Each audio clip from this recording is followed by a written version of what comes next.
Namaskar. Hello and welcome to PGurus channel. I'm your host Sree Iyer. Today we're going to talk about the bill on immigration that has passed the US Senate. It is expected that it might not pass the House. So it could be you can say this is a moot point. Why are we even discussing something that is bound to fail? Well, there is about whether something is going to fail in the House or not, because I am looking at this from a totally different perspective. So humor me and take a quick look at this slide deck. This is where we are today. The Senate has released the long-awaited border deal. This has the support of some Republican senators also. And so that means that there is a split or a division inside the Republican Party, just like I've been talking about having three different groups in the Democratic Party. There are also the non-Trumpers or never-Trumpers, and then the Trumpers, and then there may be moderate Republicans also. So you have anti-Trump, pro-Trump, and moderate Republicans. I can just classify as these three, put them in these three lumps. I hope you have already liked this video. If not, kindly like this video, because there's a perspective here what I'm going to share, and also I'm going to tell you how this bill will affect India. It's a roundabout way, so you need to bear with me for taking a little bit of time to explain this. So here we go. According to the Senate's border deal and foreign aid package. So what happened was that the Democratic senators have been pushing for this immigration bill where they wanted to bring in 5,000 illegal immigrants every day and give them work permit visas, 5,000 a day with worker permit visas. I'm going to give you the details of what finally got passed. Even like I said, that this might not pass in the House, but I have my doubts on that, and I'll explain to you that after we have gone through the salient features of the bill. According to the Senate's border deal and foreign aid package, so what they did was that the Republican senators, they said, okay, so you want us to pass this bill, then you need to also tie. So what they did was they tied the aid package to Ukraine and Israel with this bill. So essentially, the Republicans are the ones who are insisting that all these three things be passed at once. So Israel gets aid, so does Ukraine, and also there is going to be what they think is a very muscular illegal or immigration bill. So what is this bill and what is really going to happen? Because on the other side, you have Trump, who has said he will not allow a single illegal immigrant in. And he has the track record to show it. From 2016 to 2020, illegal immigration almost gone down to a zero. And not only that, many who were caught, they had to leave the country, and their children who were born in the US were asked to stay here. So they got separated. The families got separated. This was called as 𝗣𝗚𝐶𝐴. This was an initiative of Obama. The Democrats ranted and raved about it, and that was why it is believed that when Biden came back, they got this illegal immigration implemented with a vengeance. You should look at this in conjunction with the other one I did about a few days ago on how people are illegally coming into the United States. This tries to put a legality around this, but let's just see, first of all, what are all the different things that they are trying to do. They are trying to do is significantly curtail asylum at the southern border, breaking decades-old protocols. The bill would change immigration law dramatically for the first time in decades.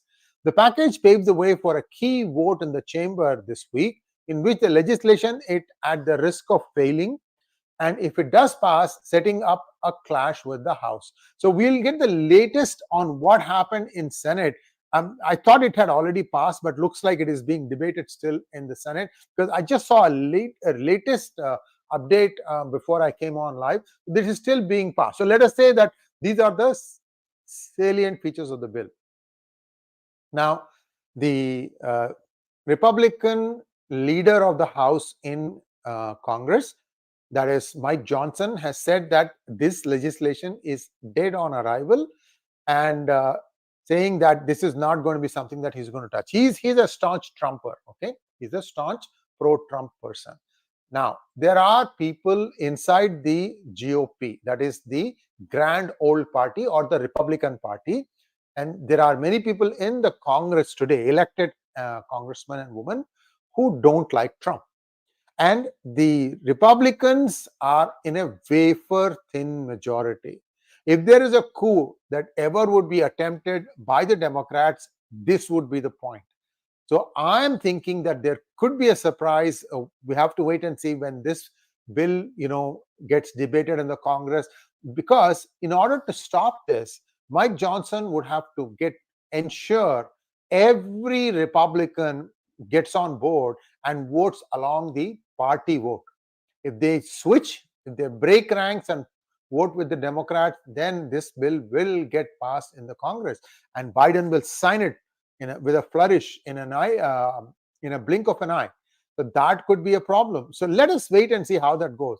First of all, what is going to happen is this bill has so many changes that it's going to require a tremendous amount of resources. What are the resources? New emergency authority to restrict border crossings if daily average migrant encounters reach 4,000 over a 1 week span. This is encounters. They're not talking about allowing people in. These are encounters. If you take a look at a window, 4,000 encounters per day, that means 28,000. In any given week, if 28,000 people are coming onto the borders, then there will be a new emergency authority that will kick in. And what that is, I will tell you in just a moment. If that metric is reached, the Homeland Security Secretary, this is Mayorkas right now, could decide to largely bar migrants from seeking asylum if they cross the border unlawfully.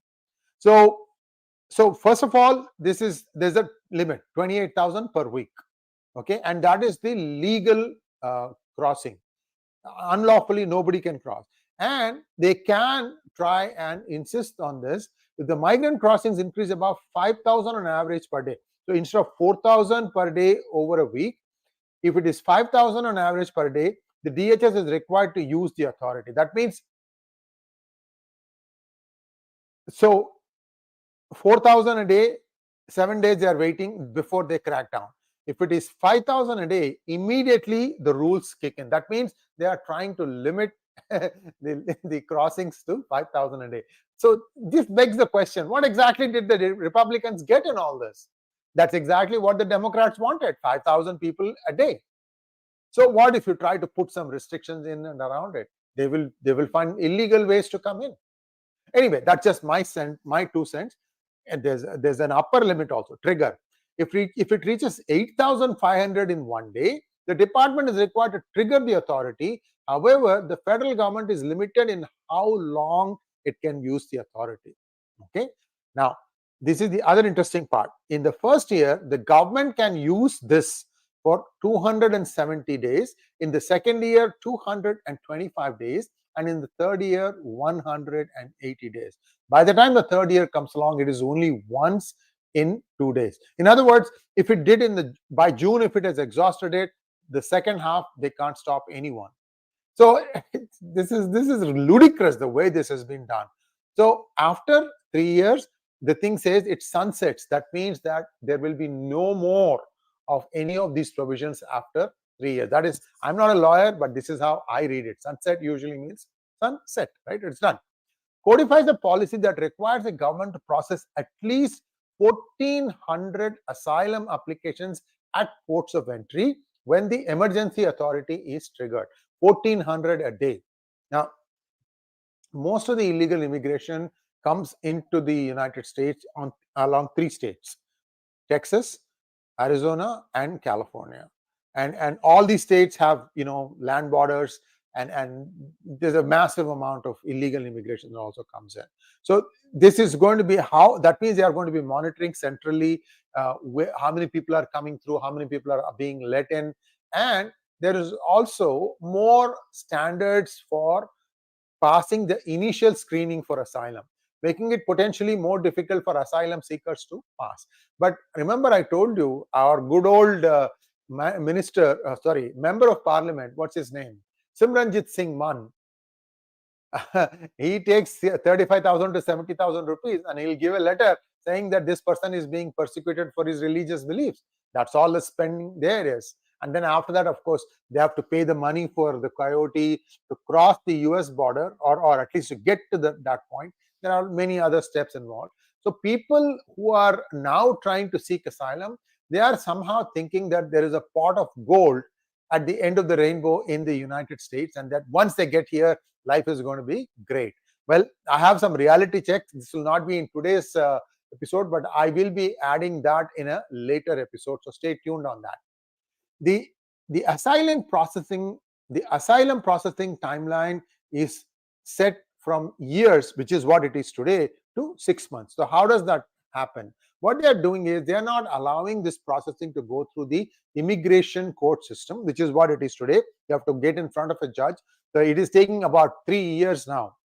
So this is one reason why they have passed this law, that in order to process somebody's application, it is taking 3 years, and that's too long, and people will easily dissolve into the vast expanse that the United States is. So it is very difficult. So that's why they said, okay, we need to bring a new law. Okay, that makes sense. Absolutely, it makes sense. Then there are some key changes in the bill. It preserves the president's authority to designate humanitarian parole on a case-by-case basis. President Biden has used the authority for Ukrainians, Afghans, Cubans, Venezuelans, and Haitians, among other populations. Why Ukrainians? Because there were many who were fleeing from there that perhaps could have been adversely affected. Like, for example, in the Donbass region, which the Russians have overrun, many people fled from there, and they may have come to the United States seeking asylum. There could be people who are working on the government who might have felt that if they stayed in Ukraine, and if in case Ukraine lost, that their lives might have been at danger. Same thing with Afghans. All the Afghans who helped the United States. Remember, the United States went into Afghanistan in 2001. They were there for 20 years. And they were afraid that these people might be, taken to task, worse, killed by the Taliban. So therefore, they wanted to give them a way to bring them into the United States. You saw all those things where people were just climbing aboard the wings of a plane only to fall to their death when the plane took off. Horrible signs we saw. So these things, each one has a reason why that country is being allowed. This also explains a little bit about how, like the caravan that moves all the way from Venezuela up north, the local people like Hondurans, Nicaraguans, or Mexicans, they are not joining this. They know that there is some sort of a trigger here that has allowed these people to come. I don't know. I'm not sure that this is needed, that this high an intake is needed. Maybe the United States wants to avoid what has been happening in Europe. As Europe grows older, they need younger population, and internally the population is not procreating as much as they would like it. Maybe this is US's way of handling that. But why are they not saying that? Why are they not having counters in every country saying that this is the need we have, this is the particular demand that we foresee in the next few years, and for fulfilling that, we need this skill set, and you can appear here and you get a work permit. So that means before they even leave the country, it doesn't matter which country, they know that they can apply for this, and then this is just like getting an H1 or getting an F1. Okay, this is just a temporary work visa. Why not do that instead of trying to cherry pick some countries and not the other countries? I don't know why this is happening. Anyway, this is just me. Including limited changes that narrows the use of parole at land borders. It authorizes 250,000 additional immigrant visas to spread over 5 years for families, and applies to employment-based immigrants. Like I said, if an Afghan was in the employ of the United States government, like an interpreter or a translator or a type writer or a guide, so there is provision being made for their families to join them once they get their green card. Now, it also provides a pathway to citizenship for Afghans paroled into the states after the US withdrawal from Afghanistan, and extends the special immigrant visa program for Afghans who worked for the US government. So this is exactly what I was telling you, right? So in conclusion, they have sort of formalized some things. At the same time, let's do the math. 5,000 a day, right? Let's say 3,000 a day, 3,000 a day, right? That means 1 million people will be coming into the United States every year. Does the United States need that many people? Why not have this thing done in a more proper way, where they can identify the areas where there is need, instead of allocating this along country lines? Why can't they do it along needs? And whichever country is able to fulfill that need, allow those country people to come in. And then I don't care if they give them permanent or temporary work visas, because that getting immigration, that is getting a green card, is in a different process, right? That queue is different. I've already told you that if you have an H1B and you come into the United States today, in order to get a green card, you have to wait for 100 years, 100. So you know that that's not going to happen. So I mean, longevity is not going to be that long. So that is just the green card, and then a further 5 years before you become a US citizen. So that part is going out of whack. That has not been addressed in this. So legal immigration, H1s, J1, green card, quotas, nothing has been addressed. So basically, if I understand this correctly, what US wants is cheap labor, so that they can hold the costs down in the US, because they are already preparing for a de-dollarized era for the United States. Today, 20% of all petrol sales, that is crude sales between countries, is taking place in a currency other than the dollar. It could be rubles, it could be rupees, it could be petro yuan. You understand what it is. So once this 20% start becoming 30, it might become in 1 or 2 years, it could be more. That would basically mean that the amount of dollars that are sloshing around the world, they need to find a home. Where are they going to find the home? There's already talks about Argentina ditching its current currency and going to a dollar. There's also talk about Venezuela ditching its current currency because it's in hyperinflation mode and adopting the dollar. So if such things happen, then the dollar gets showed up. The excess dollars that are sloshing about in the system might find a way into, like, Argentina and Venezuela. That might help stabilize the ship. But otherwise, it's going to be a huge problem. So there are multiple things at play here. I'm not criticizing this as bad or good. I'm just telling you that there are implications. Unfortunately, none of them are going to be benefiting Indians. I think India needs to understand that as they start moving up the value chain, as the food chain, as they start getting more technologically proficient, the amount of goodwill it's going to get. Plus, remember, already India's GDP on a per PPP, I don't remember the parity something, it is around 13 trillion today, even though nominal GDP is only 4 trillion. So this 13 trillion, but India doesn't have the kind of debt that US has. Today, the US national debt is upwards of $37 trillion, which is one of the reasons why everybody has been complaining that you guys are printing money like there is no tomorrow. This has to stop. So these are all the different reasons why others are moving away from the dollar.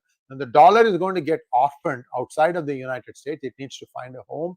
And it looks like countries like Argentina and Venezuela are going to be the ones that might be starting to use dollars. So some way, somehow, people will get dollars in, and then, anyway, that's a long story. It's not going to be easy. It's going to be a bumpy ride, which also means that the value of your holdings in your homes, in your assets in the United States, are going to take a beating. To that limited point, I agree with Ankit Shah. But on a broader basis about the dollar being the reserve currency or the standard, I still think that what Sree Iyer App says is right. It's not going to happen in our lifetimes. My lifetime for sure.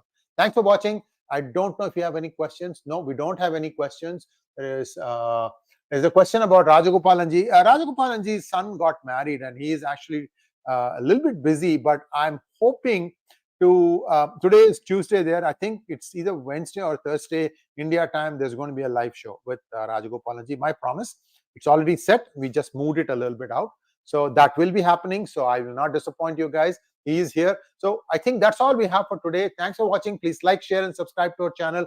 Don't forget to click on the bell button for notifications. Namaskar.